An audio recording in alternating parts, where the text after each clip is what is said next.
pelanggaran baik itu fisik maupun non fisik untuk sebuah hukuman kepada anak memang tidak diperbolehkan, sehingga memang butuh ya cara yang lebih bijak, cara yang lebih edukatif ketika kita mengingatkan sekalipun anak itu melanggar aturan. Jadi saya kira apapun memang tidak dibenarkan dalam konteks regulasi, meskipun niatnya baik, kita tahu itu ya.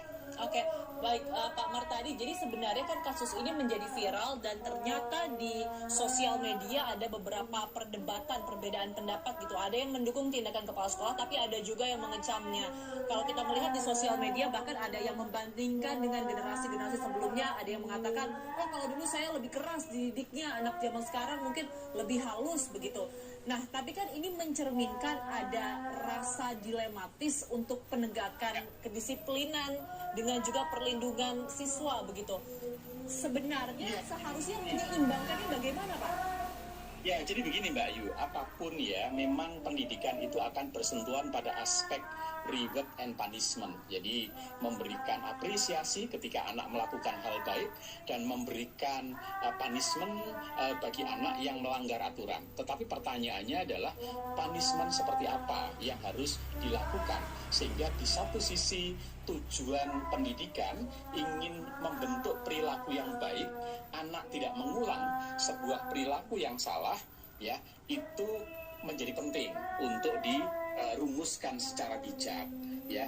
Karena apa? Memang kalau kita membandingkan era zaman saya itu beda dengan sekarang. Kalau zaman saya, begitu saya dihukum, lalu saya mengadu pada orang tua, maka saya malah ditambah hukuman oleh orang tua.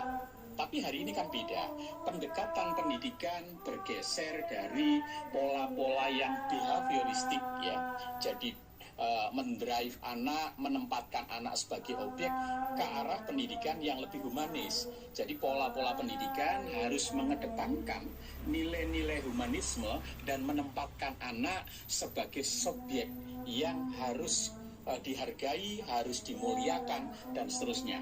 Nah, ini memang yang kemudian di dalam media kemarin sempat ada perdebatan panjang, bahkan ada yang pro ya dengan perlakuan yang diberikan oleh kepala sekolah, karena melihat dari sisi pendidikan saja bahwa itu tujuannya baik, tetapi dari sisi yang lain anak-anak merasa itu diperlakukan tidak adil, diperlakukan sebagai bentuk kekerasan dan memunculkan solidaritas teman-teman yang lain kemudian mogok. Nah, ini yang kemudian di lapangan menjadi awalnya ini masalah sederhana, tetapi karena tidak segera